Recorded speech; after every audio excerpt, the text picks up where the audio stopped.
Food bloggers, hi, how are you today? Thank you so much for tuning in to the Eat Blog Talk podcast. This is the place for food bloggers to get information and inspiration to accelerate your blog's growth and ultimately help you to achieve your freedom, whether that's financial, personal, or professional. I'm Megan Porta. I have been a food blogger for 13 years, so I understand how isolating food blogging can be.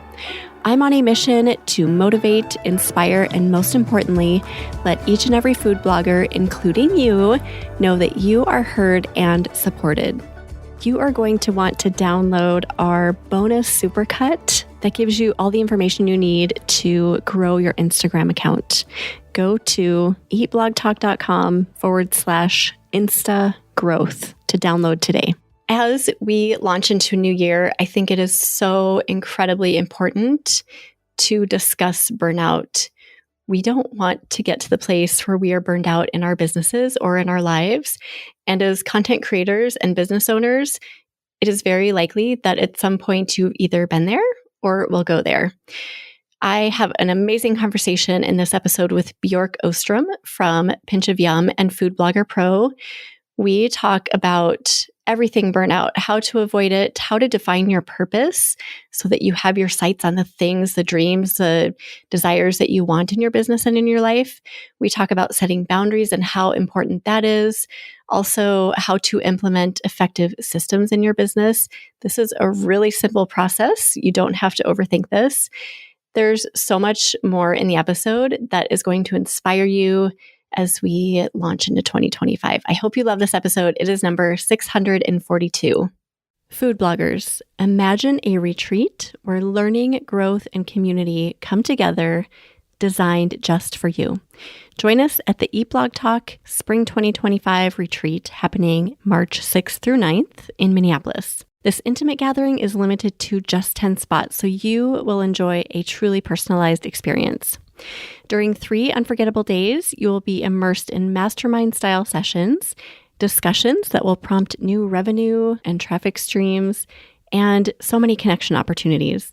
Get ready to dive deep into your business, gain new insights, and build friendships that will fuel your success long after the retreat has ended.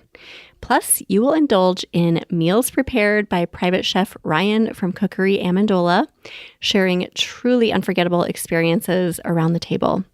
Reserve your spot now to accelerate your food blog's growth, expand your network, and step into 2025 with a fresh new confidence. Apply today at eatblogtalk.com/retreat. Bjork loves to find ways to maximize potential of people, of technology, and of life. His wife, Lindsay, started a food blog a few years ago, and they decided to do just that, maximize its potential. They hope to share what they've learned with other food bloggers on the Food Blogger Pro podcast and community. Bjork is a self-proclaimed terrible chef. Bjork, welcome. How are you today? Good. It's fun to be on the other side here. I know. To be hanging out, to get to answer questions as opposed to ask questions. Yeah, it's kind of fun, isn't it? Yeah, for sure. That side. Yeah. So great to have you on the podcast. Now, I like to start each episode by asking my guests if they have a fun fact to share about themselves. So what do you have to share with us? Yep. This is relevant as of recent because it has to do with me collecting things. So there's 2 things that I collected when I was a kid. One was like sports cards, so baseball cards, football cards. But one of the things that I did that was really fun was I would send them out and get autographs. So I created this little system where I did a mail merge, which was awesome because then I could get somebody's name and it would merge into a letter. I would take that letter, I'd print it out. I'd take a card, like a sports card. I'd put it in an envelope and I'd mail it out. And what ended up happening is over time, I started to get all these cards that I would get back. And it was this great little feedback loop that I had as a kid. And I built up this great autograph collection, which was really fun. The second thing that I collected was turtles, like literal, not like live turtles, but like turtle figurines, which has been really fun because my parents kept them.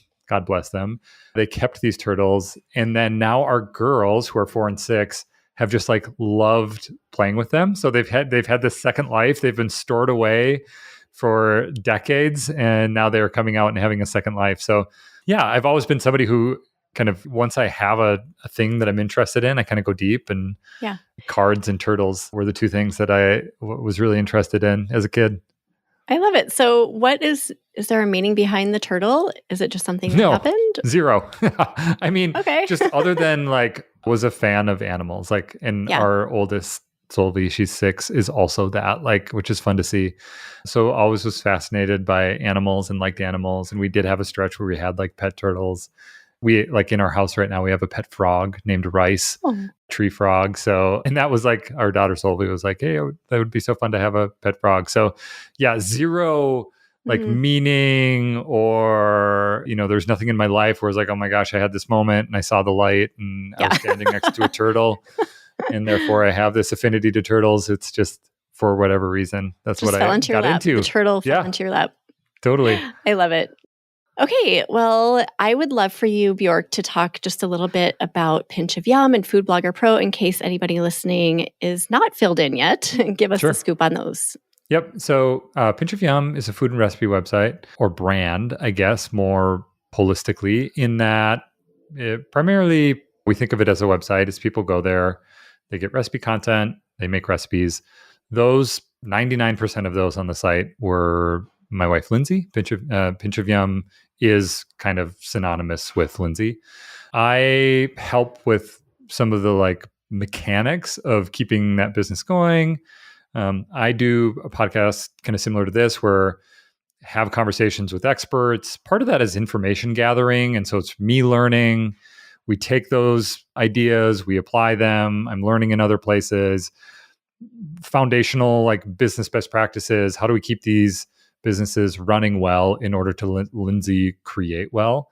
So that's kind of my role within Pinch of Yum. But really it's food content on the internet. A website, Instagram, TikTok, YouTube, but primarily the website and Instagram are the two channels for that. And then Food Blogger Pro started over 10 years ago. There's a period of time on Pinch of Yum where I was coming on and talking about some of the business behind the scenes and saying, here's what we're learning. Here's a tool that we bought or software that we purchased, or here's how we're earning money using this ad network. And from that, we started to get other people who were following along and interested in creating a similar food business. But, for some people, they did it in like with budget in mind. So, hey, if you want to have affordable meals, or other people did, I'm going to cook like Middle Eastern. And so there's all these different varieties, but the best practices are the same for all of those. So I was doing those posts on Pinch of Yum once a month. From that, we're like, hey, actually, there's a lot of people here, relative, right? Like, not a lot, like hundreds of thousands, but thousands of people who are interested in this. And so we said, we think there's an opportunity to create a small business around helping other people learn all the best practices around search engine optimization and photography and video and ads. And as you know, there's a lot that goes into running a website. So that's what Food Blogger Pro is. It's essentially community. So people to have conversations in a forum, training, it's videos that people can sit and watch on how to use WordPress or any of those other things I mentioned. And then some other things like deals and discounts on common tools, or we'll do like a live Q&A as an example each month and talk through different things that people might be interested in talking about. So Pinch of Yum is really, that's our main business. That's the biggest business in terms of revenue. Food Blogger Pro is also a great successful business. But one of the things that we like is like the training material that we have is a smaller business than like what we're training, what we are doing in the day-to-day. A lot of times it can be the opposite, where it's like you discover a thing and then you build this business and it's like you're making all of your money from the thing that trains the people. But for us, it's the opposite. It's like Pinch of Yum is the main thing that we do. It's the main revenue source. We have these other businesses that we've built kind of adjacent to it, but it's still, that's kind of the main thing for us.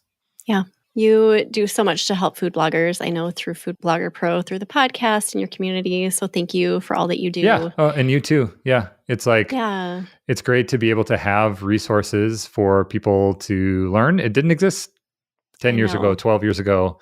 And it's a wonderful thing about industry growing is that if industry grows big enough, then you can have these weird, unique little niche businesses that support it and can be sustained by it, which is really great. Yeah, it is so cool. Yeah, 14 years ago when I started my food blog, there was nothing available. Yeah. Nobody knew what was going on, what was happening. We just were flailing about. So it's Yeah, great that we have resources now. for sure. So having been in this space for quite a while, I think Pinch of Yum is about the same age, right? Yep. 14 years old. Okay. So you and Lindsay, I'm sure as well, know that burnout is something that is kind of sadly inevitable if you're in the game long enough. Mm-hmm. Do you personally have a story with burnout? Have you experienced it as a business owner and creator? Yeah. So I think for me, where I've felt this the most, one of the things that we've been great at is we've been able to work with people to help like scale a business. And so kind of if you pull back even further, we have this parent company called TinyBit. TinyBit is over for smaller businesses, Pinch of Yum, Food Blogger Pro, Clarity, which is a software tool, and then a smaller DIY site called Curbly. Also within that used to be a company called WP Tasty, which was a WordPress plugin, still is a WordPress plugins business, and then another business called NutriFox. And I think one of the things that I learned in starting, which I love doing, starting a thing, is if you start a thing and it's successful, that thing needs to be maintained. That could be more true than in software, where in the case of WP Tasty, there's multiple thousands of people who are running those plugins. And I think I experienced it the most, burnout, or just the kind of realities of building a business that is successful to a degree within the context of that business, because what I realized, and this is why we eventually sold those businesses, is that I'm not like a WordPress developer. Like my day-to-day, I'm not thinking about WordPress. I'm not thinking about development. And we worked to build WP Tasty, this really incredible developer. His name is Daniel, who actually went on to be lead at WordPress.com. So it's like, that was his next position after WP Tasty. But what I realized, different than Pinch of Yum, with a business like that, is that if you don't have 10 people, you have a smaller team and you have, a really skilled developer in this case, it could be any business, then you're in a situation where you can't be the fallback. And I think what's different for Pinch of Yum, what's different for Food Blogger Pro is that like we can be the fallback for that. And in a lot of ways, Lindsay is the creator and is the main person for that. And so one of the things that I think is important as a consideration as your business building, people often talk about this idea of, hey, it's great to like not be the one that's doing the day-to-day or figuring out like a team that you can work with. But I think one of the downsides of it is that you need to be really smart about being a business owner to make sure that you have the ability to have kind of a fallback for a small team. Could be even something as simple as customer support. It wouldn't have to be a developer. And so I think in the experience with that business, one of the things that I learned is, hey, if we're going to start businesses, I need to make sure that we have an understanding of kind of what the fallback looks like for them until you have redundancy within the business, because otherwise it's like a stressful process to navigate. So I don't know, when you think about burnout, you can think of it as like, I think a multitude of things, which is, there's stress with it, there's workload with it, there's other life considerations. So I think of 2020, 2021, for us, it was COVID. We had our daughter Lena, and she was, this really fussy baby for 9 months. And so that would be another season where I was like, gosh, this was really a hard season, and experience some of those elements of like, gosh, I feel a little bit burnt out, like trying to keep going or trying to do this thing. Or like in that case, this didn't exist at the time, but like, let's say there's a change with WP Tasty, this WordPress plugins business, and suddenly I had to run the day-to-day with that business. Even just the thought of that is like, oh man, I don't think I could do that. Like I just don't have the capacity to do it. And so there's some things that I've learned through the process, 14 years, both Lindsay and I, in order to have a better understanding of how to kind of put some boundaries up and to kind of protect against some of the downside of burnout. Yeah. So I'm also hearing you say that alignment is important, because you mentioned fallback. It's great to have somebody or a team to fall back on if needed, but do you feel like the project that you're working on needs to be aligned kind of like with your soul and what your skills and your passions are. You mentioned you're not a developer. So Yeah. you probably, maybe you're not the best person for that fallback to happen to. So yeah, what do you think Yes. about Totally. alignment? Yeah, for sure. I think, a huge part of it with the work that we're doing, and I actually just did an interview earlier today talking to somebody, and we were talking about this kind of general idea is like the best work that we can be doing is the work that we show up for and are really excited to do. Mm-hmm. Like it's work that we feel motivated, we feel skilled and capable for. And the word that we came to was this idea of flow. Like, how do you figure out when you are in flow? Flow is such a desirable state to be in. For a lot of people who do photography, it might be if they're in the middle of doing a shoot and you have music playing and, you've kind of set this scene where it's just enough to be challenging, but it's not so challenging that you can't do it. And it's also something you want to get good at. You want to develop your skills and you have a desire to get better at it. Sport is another example of a lot of times people find flow in sport.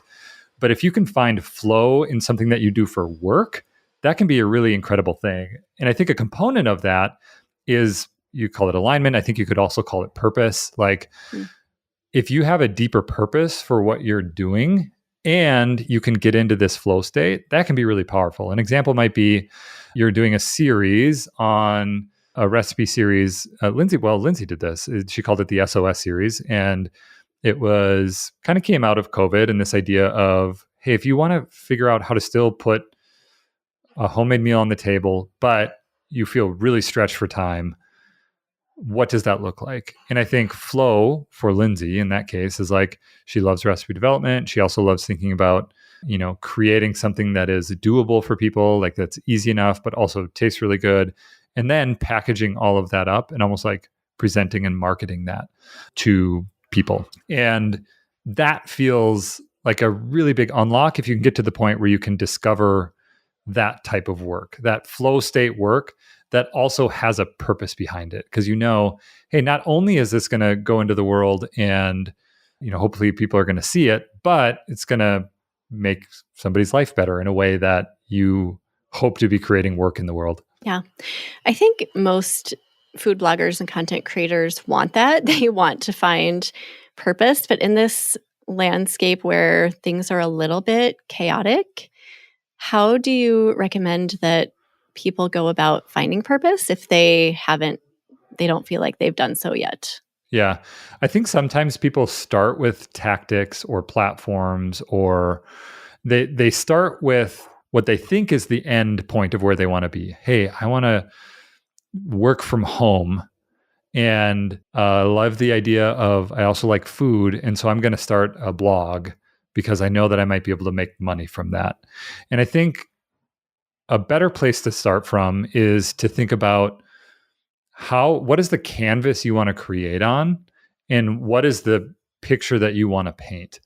And in your case, and in my case, the canvas that we are creating on is audio. It's podcasts. That's not what Lindsay does. Lindsay creates, and she's doing it today. She creates on a canvas of, short form video and the blog and writing and photography. That's her canvas.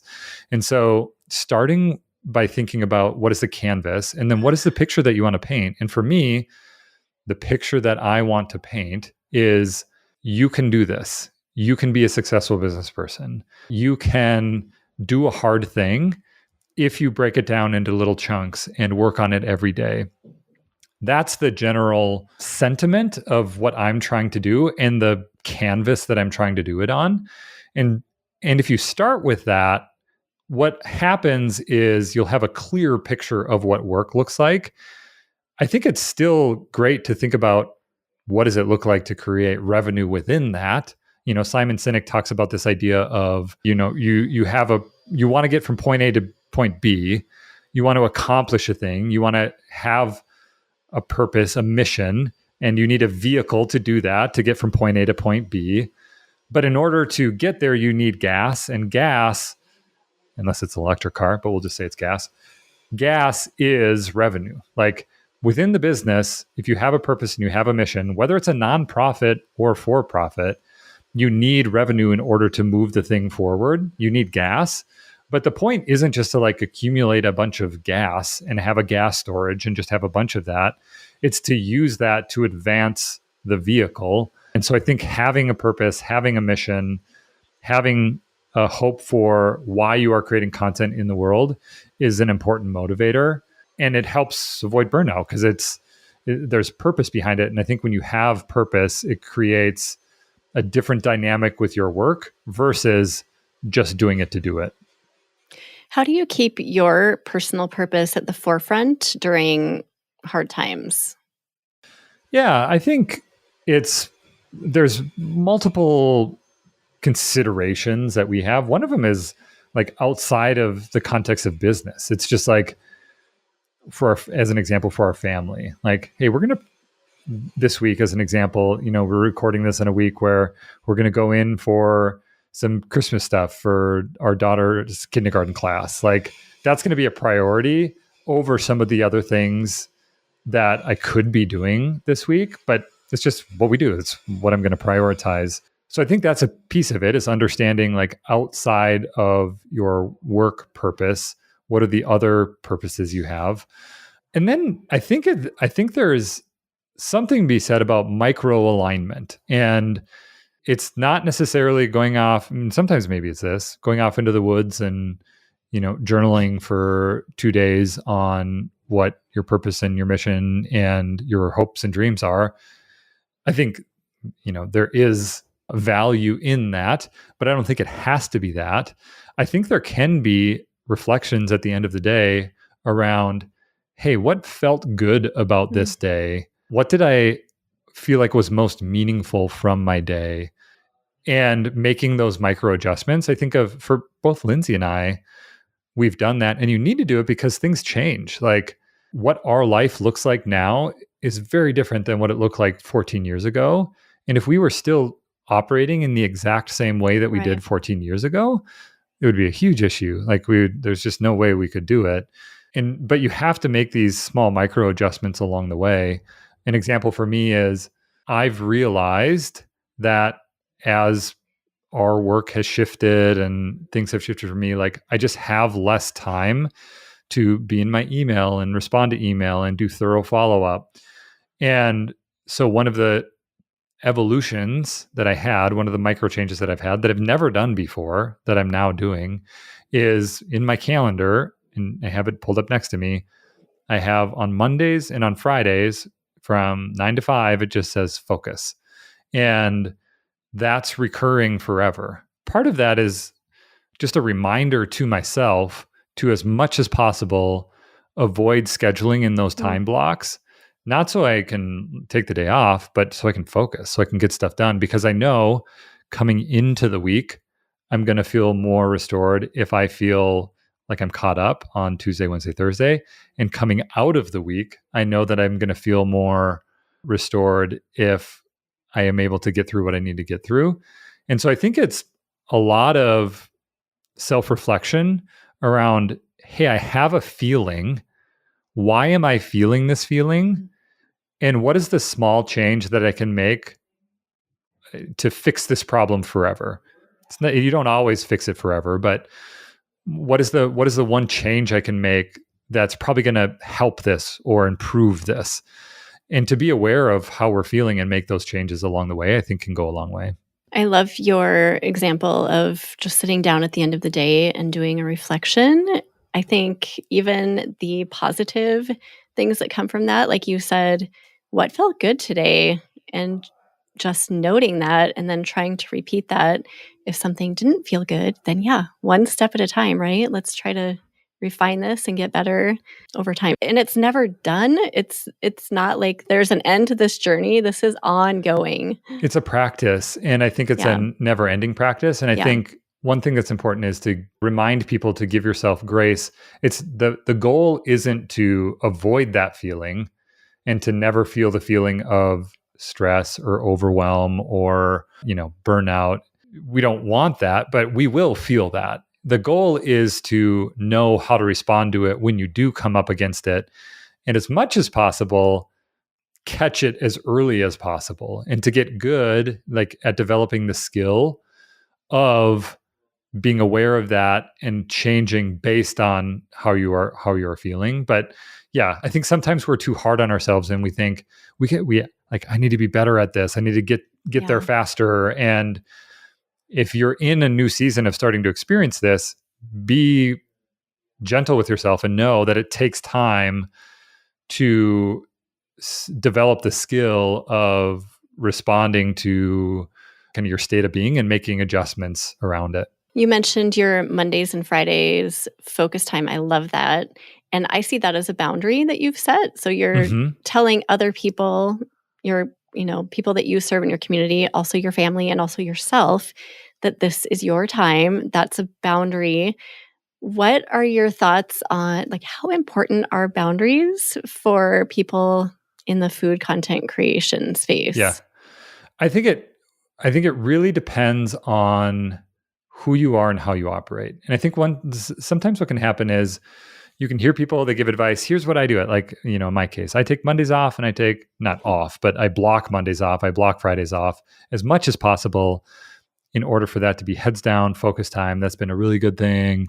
Somebody else might hear that and they'd be like, oh my goodness, that sounds terrible. Like I want to have as many meetings as I can and interact with people. And so it really depends, I think, what a boundary looks like depends on who you are and how you work. Another example is I was up at 5:45 today working, from 6 to 7:30 until our girls got up. But Lindsay loves to work from, 10:30 to midnight. Whereas that's for me, there's kind of a boundary on like, I'm probably not going to turn on my creativity at 10 p.m.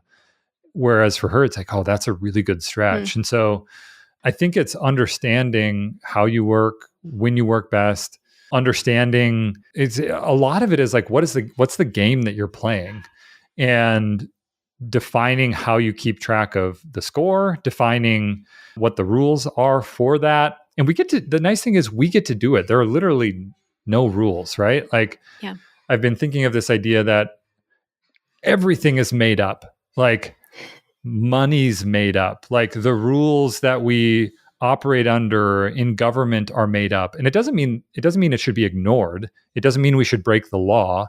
But I think it's important for us to remember that all of that stuff is made up. Somebody had the idea for the United States dollar and was like, here's how it's going to work. And then it changes over time. It goes off the gold standard. And like now you can print money. And so somebody made up and evolved that. And so I think we have permission to make up how we want to exist and what we want our work to look like, which is this great privilege. And I think sometimes we forget about that. And we're like, well, a work day is 8 to 5, Monday through Friday. And it's like, for a lot of people, but that's made up.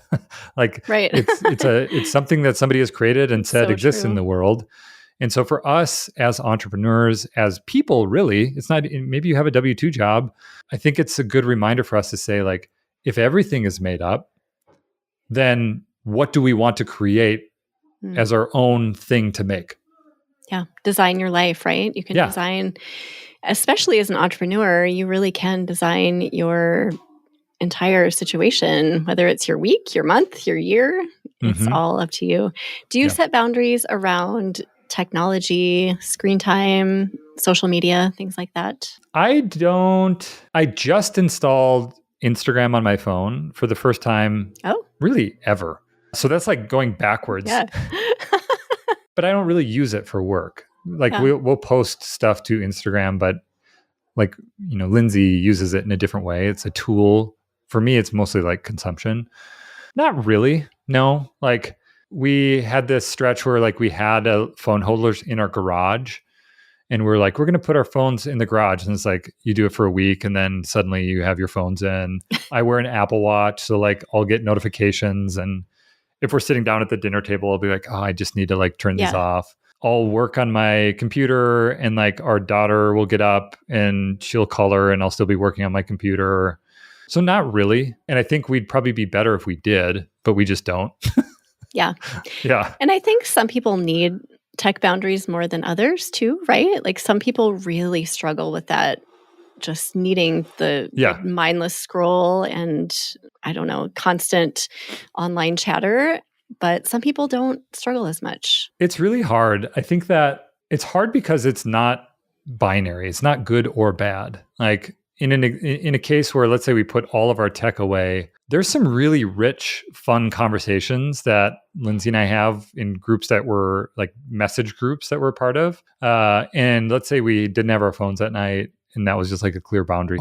That would be a thing that we would miss out on. But also we'd probably have conversation that looked or felt different, or so there's like a benefit in that way. I think about it within the context of, do I bring my phone to bed? And the non-clear answer is, well, what if something happens? Am I going to need this?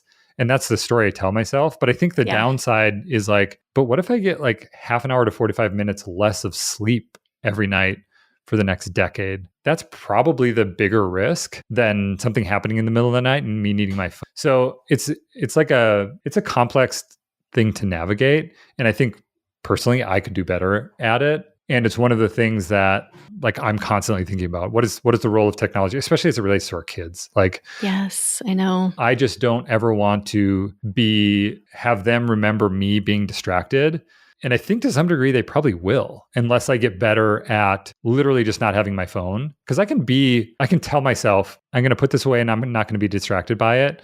But then it's like, I get a message from my mom and then I respond to that. And it's like, well, they don't know that it's my mom that I'm responding to. They just see me looking at a phone. Yes. So I think that's the hard part, is we can exist in our world and it can feel like I'm doing this thing that is productive. I'm not scrolling Instagram. Yeah. But to the outside, nobody knows that. And I think that's the hard part with a boundary like that, is understanding what it's like for somebody else to experience that moment with us. Right. I think I could get better at that. Yeah. Phone time is phone time at the end of the day. Yeah. Right. Doesn't matter what it is that you're doing. Yeah, exactly.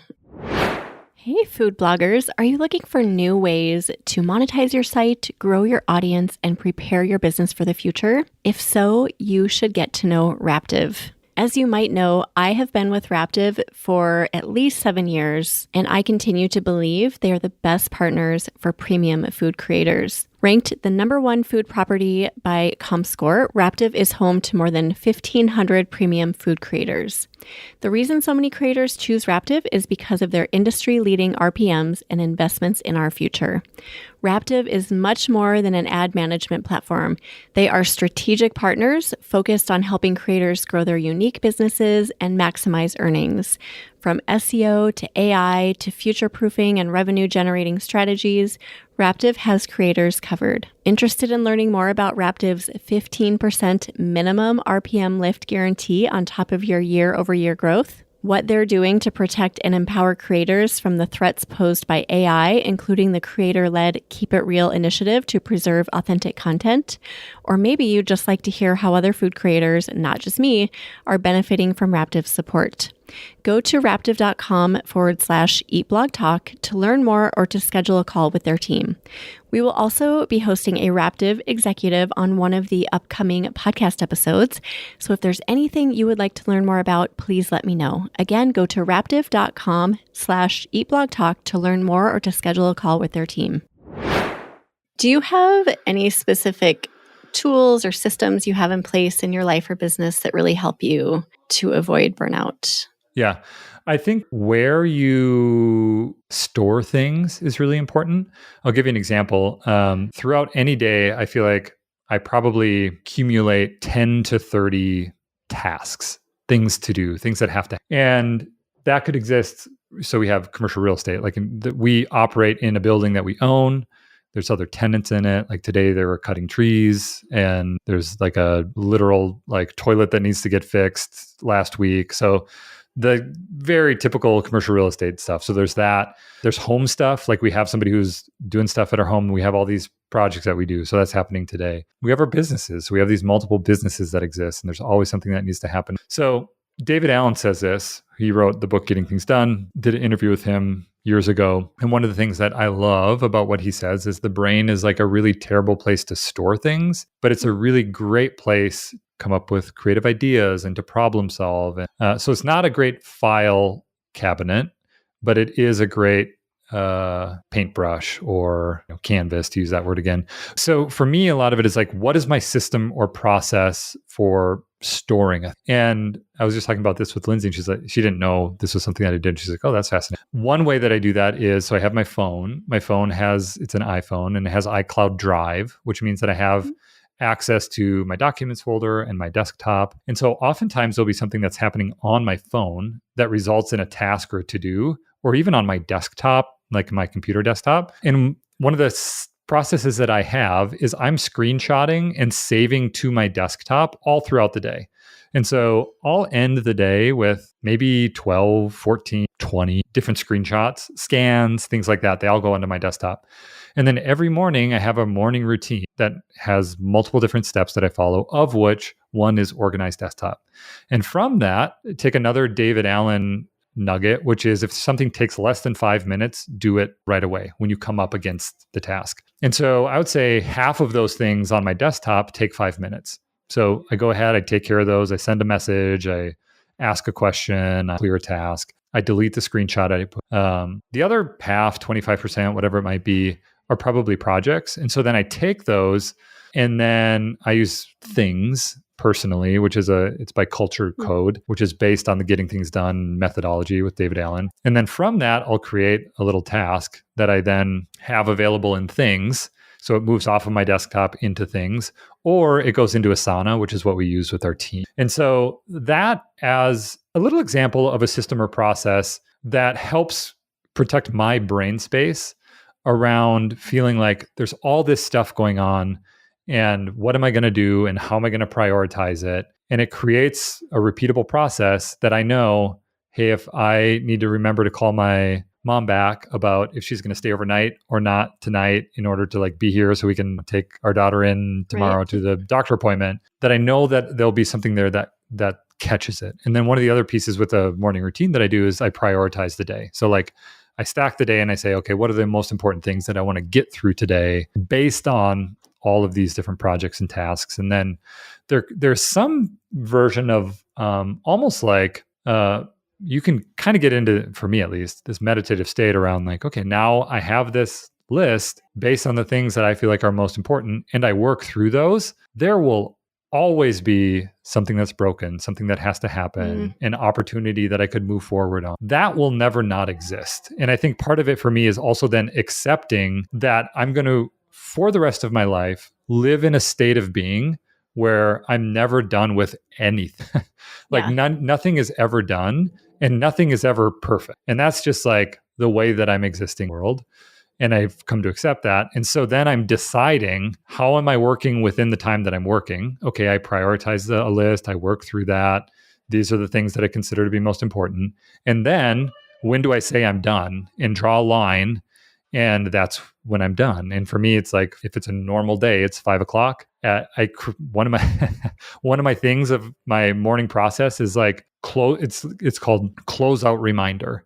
And so I grab my phone, I press the Siri button, and I say, remind me to close out at 4:45. Oh, and I know love that. I get a little nudge on my watch. It comes up on my desktop, and I'm like, okay, I need to start thinking about making the transition. And for us, we have an office. And so it's a short 5-minute drive home. And so then it's okay, there's some dishes that need to get done here at the office. I'll do those. I'll straighten things out a little bit, put my coat on, and I'll head down.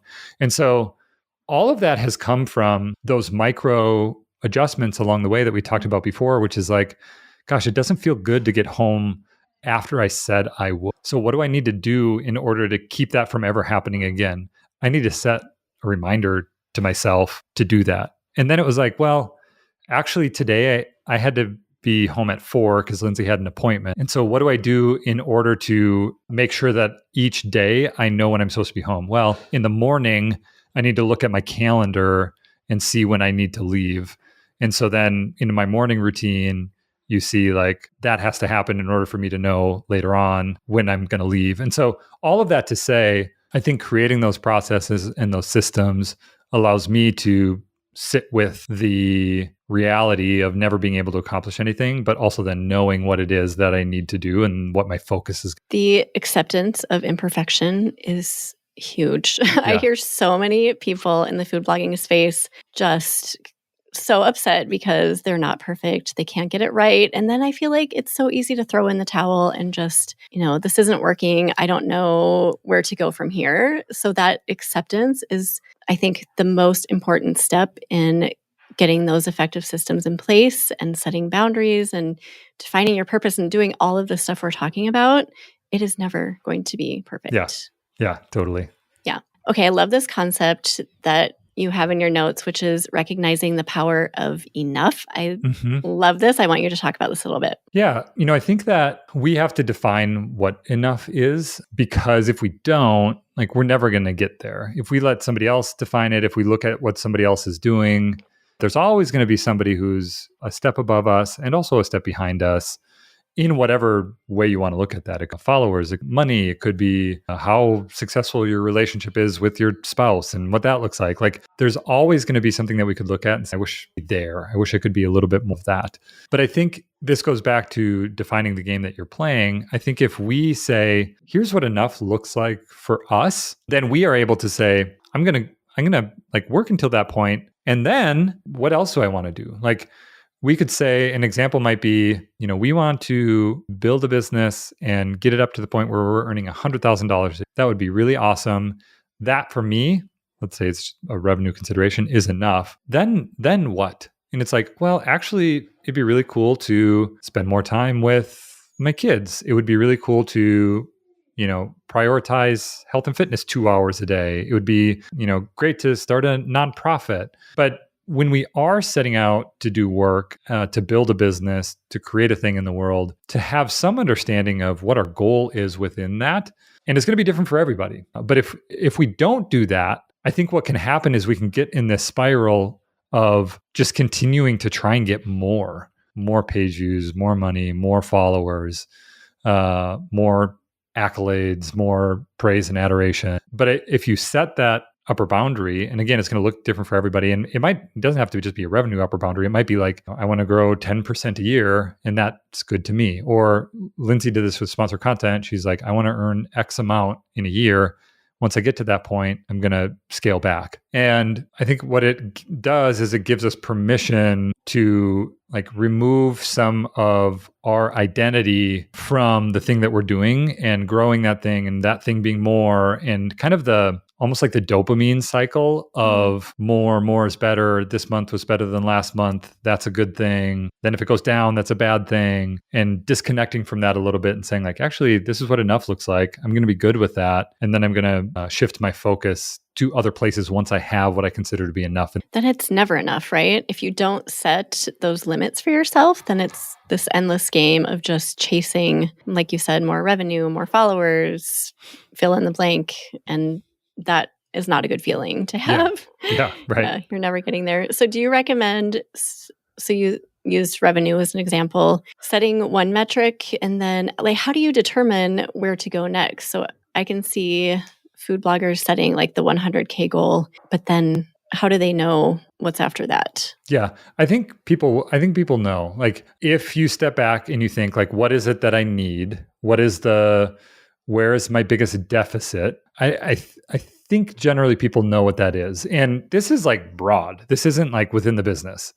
This is relationship with a spouse. Life, this is personal. Yeah. This is connection with kids. This is seeing and spending time with my parents.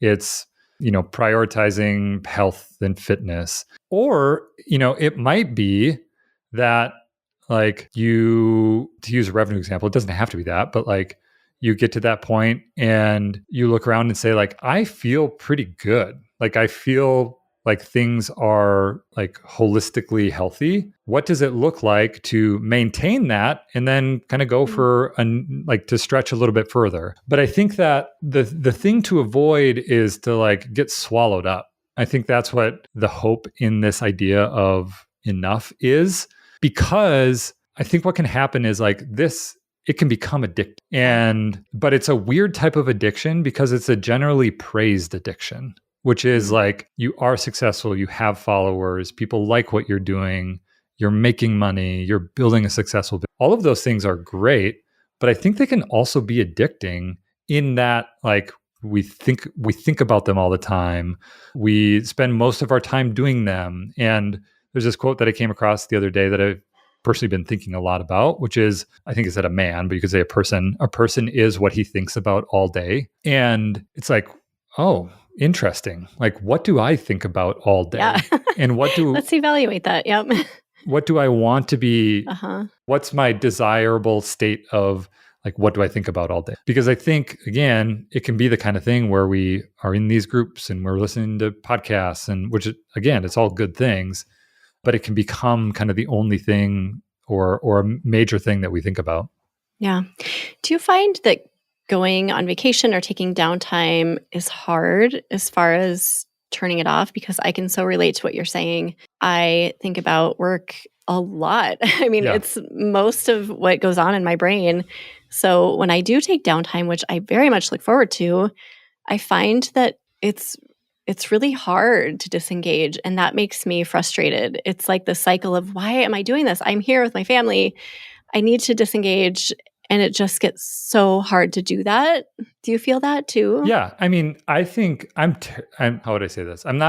I'm very similar. I'm like, I don't necessarily enjoy unplugging for 2 weeks and like not checking or not working. Like, my preference would be, hey, we go on vacation. I'm doing like an hour or two of work, like maybe in the morning as everybody's kind of hanging around, maybe at night. And I don't know. I don't think that's bad. I think there's probably different versions of how people do that well. Like, I know there are some people, and I've heard people who hustle super hard for 8 weeks and then they're like off the grid for a week. Yeah. And that works for them. And I think I'm somebody who, like, I'm working hard every day, but it's not like a mega grind. Like, I'm not doing 12-hour days, but also I'm probably doing a little bit every day. And on vacation, it's like, I think I would probably, depending on what it is, in my ideal vacation, do a little bit of cleanup work, stay on top of things, almost because it just kind of feels good for me. Yeah. To like, hey, I'm going to go and do, I don't know, it's kind of like folding the laundry. I'm going to go and kind of like make sure that things are taken care of, clean things up a little bit, right, do a little bit of this, do a little bit of that. I think if work feels different, if you get in and it's stressful and it introduces all of these, stressors or projects that you needed a break from, that's different. I don't feel like I necessarily have those or am in a season where I have those, but I think that could definitely exist. All that to say, I think it's highly individual what best practice looks like for you to create those margins. Like, for me, I'm probably not going to work a normal day. I'm not going to work between 5 and when I go to bed. But on a normal vacation, I probably would work a little bit. I think there are a lot of people would work evenings, but then would take a vacation and not touch anything. So, right. Yeah, pretty individual. Since you are an avid reader, I know, have you read I think it's the 5-hour workday? Is that right? By Stephen? Or 4-hour, I'm thinking of the 4-hour work week by Tim Ferriss. So 5-hour workday by Stephen Arstall, I think. Oh. But I don't know if you've read that, but it's a great book. He talks about something he does, I believe, every year. It's been a while since I read it, so I can't remember exactly, but he takes a season off of work. So I want to say like months on end. And in my mind, I think that sounds so amazing. I would love to take a month or two, and I do take a lot of time off in the summer. Yep. But I work every day. I dig into my computer just to kind of get through things and make sure nothing gets out of control. Yep. To make sure I'm staying on top of my community and all of that. But I like the concept of it. He is able to massively refresh during this time, and he talks about it a lot in the book. That's cool. And it's so rejuvenating for him, and it just sounds super appealing. Maybe one day I'll try it, but I'm not there. I think if one of the things that probably, just looking at, reflecting on what I had said, one of the things that probably feels good about working while on vacation is just making sure, like, hey, is everything good? Like, we good? This stuff taken care of? And if you didn't have that feeling, it would probably, for myself, feel better to not do that. Like, I think the reason it feels good is because there's probably a little bit of a pressure release around, like, okay, things are good.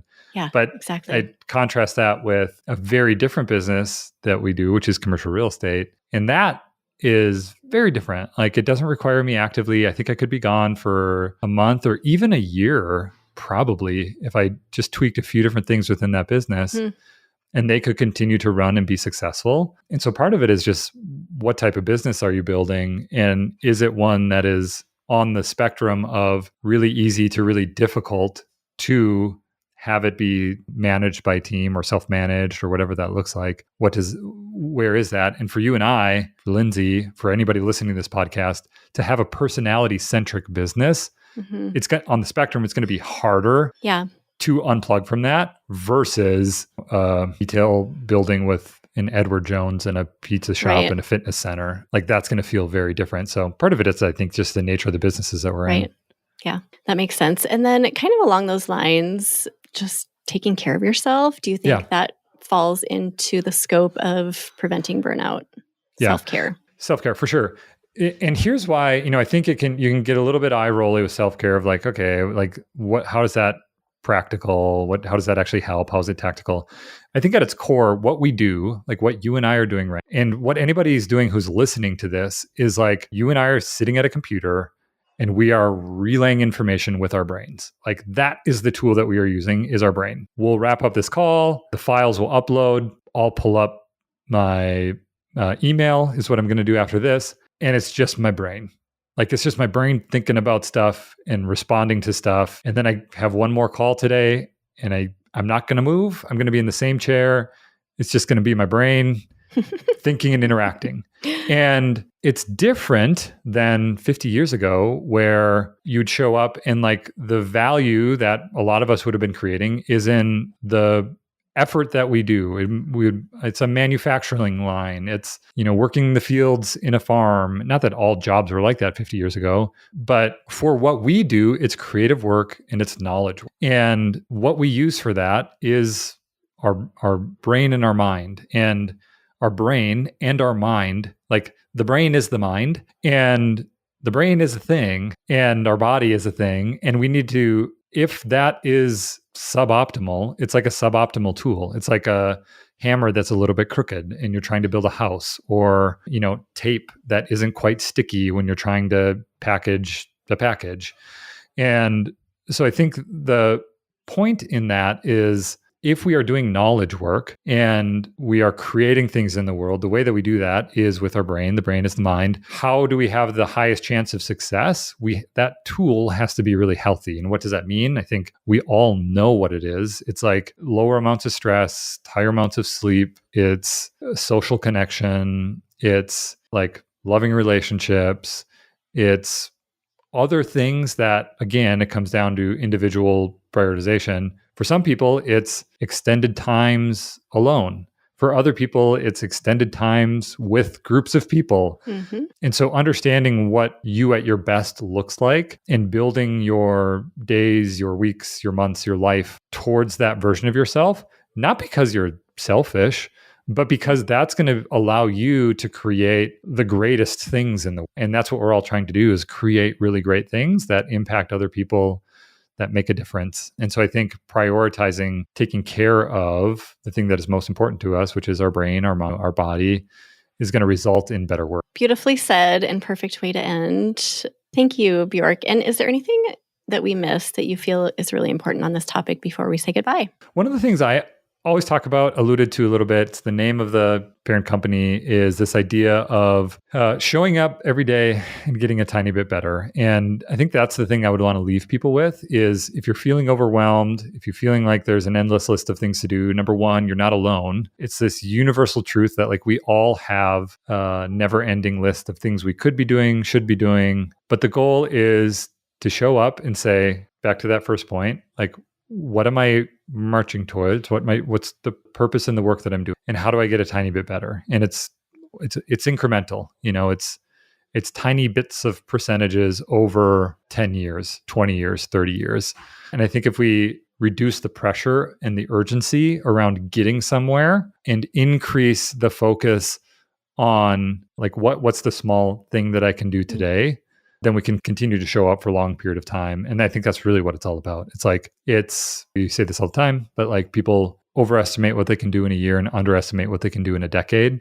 And I think they especially underestimate what they can do in a decade if you think about this idea of incremental improvements with you, the people you work with, the systems you have, your knowledge, self-care, things like that. So that's what I would want to leave people with. Yeah, I love that. That's one of my favorite concepts of all time, is just doing the little things repeatedly, consistently, over and over to find the success you want. I mean, it's really such a simple concept, but yeah, it feels draining, I think, for a lot of people. Yeah, for sure. Yeah. But thank you so much, Bjork. This was super fun. Great to chat with you. I know you have Food Blogger Pro and Clarity. Do you want to mention just a little bit about that if food bloggers are interested in either of those? Sure. Yep. Food Blogger Pro is a membership site. Membership meaning you can sign up, you can cancel anytime. I mentioned on the podcast as we were talking, but there's a community forum, there's lessons, there's courses. Our hope is to be a partner in a certain stage of somebody's journey to get up and running. And we've had some great success stories of people who have been able to really work hard and build successful businesses. So that's Food Blogger Pro. We also have a podcast and people can check that out. You could just search Food Blogger Pro for either of those. And then Clarity is a tool for anybody who has a WordPress site. Most of the people listening to this will be food people. It's not necessarily, you don't have to, but you probably have more than 300, 400 pieces of content. And you're starting to think about, how do I manage this? What is my system for managing this content, keeping track of improvements, finding things to improve? So Clarity is a tool that brings in WordPress data, Google Analytics data, and Google Search Console data, and creates these really great interactive pages that you can understand your content better. And we have, it's maybe almost 700 folks who are using that now as a tool to level up their content. It started out of a need for us. We created it because we were had this massive spreadsheet that we were managing all of our content optimization and updates in, and switched over to using a tool. Like anytime you have a spreadsheet, it's probably a good opportunity for software. So that's where we created Clarity. And then now we have folks who are a part of that. Awesome. Thank you for that. I hope you go check that out, listeners. And yeah, just thank you again, Bjork, for being here. It was such a pleasure. If you enjoyed this topic, you'll also love the episode I recommend in the show notes. Click on the episode description to find the link. Thank you, and I will see you next time.